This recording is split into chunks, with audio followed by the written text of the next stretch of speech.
Good morning. We are in 2nd Chronicles chapter 26, School of Light, read through the Bible video series. Then all the people of Judah took Uzziah, who was 16 years old, and made him king in place of his father Amaziah. He was the one who rebuilt Elath and restored it to Judah after Amaziah rested with his fathers. Uzziah was 16 years old when he became king, and he reigned in Jerusalem 52 years. His mother's name was Jecoliah. She was from Jerusalem. He did what was right in the eyes of the Lord, just as his father Amaziah had done. He sought God during the days of Zachariah, who instructed him in the fear of God. As long as he sought the Lord, God gave him success. He went to war against the Philistines and broke down the walls of Gath, Jabneh, and Ashdod. He then rebuilt towns near Ashdod and elsewhere among the Philistines. God helped him against the Philistines and against the Arabs who lived in Gur Baal, against the Meunites.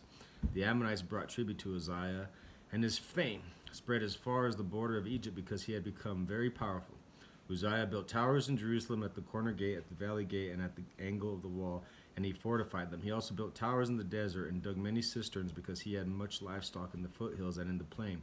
He had people working in his fields and vineyards, in the hills and the fertile lands, for he loved the soil.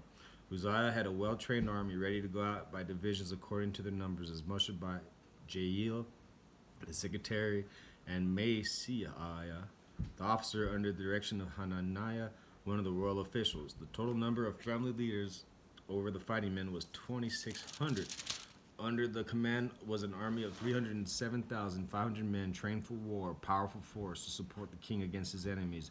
Uzziah provided shields, spears, helmets, coats of armor, bows, and sling stones for the entire army. In Jerusalem, he made machines designed by skillful men for use on the towers and on the corner of defenses to shoot arrows and hurl large stones. His fame spread far and wide, for he was greatly helped until he became powerful. But after Uzziah became powerful, his pride led to his downfall. He was unfaithful to the Lord his God and entered the temple of the Lord to burn incense on the altar of incense. Azariah the priest with 80 other courageous priests of the Lord followed him in. They confronted him and said, "It is not right for you, Uzziah, to burn incense to the Lord. That is for the priests, the descendants of Aaron, who have been consecrated to burn incense. Leave the sanctuary, for you have been unfaithful, and you will not be honored by the Lord God." Uzziah, who had a censer in his hand ready to burn incense, became angry while he was raging at the priests in the presence before the incense altar in the Lord's temple. Leprosy broke out on his forehead. When Azariah, the chief priest, and all the other priests looked at him, they saw that he had leprosy on his forehead, so they hurried him out. Indeed, he himself was eager to leave because the Lord had afflicted him. King Uzziah had leprosy until the day he died.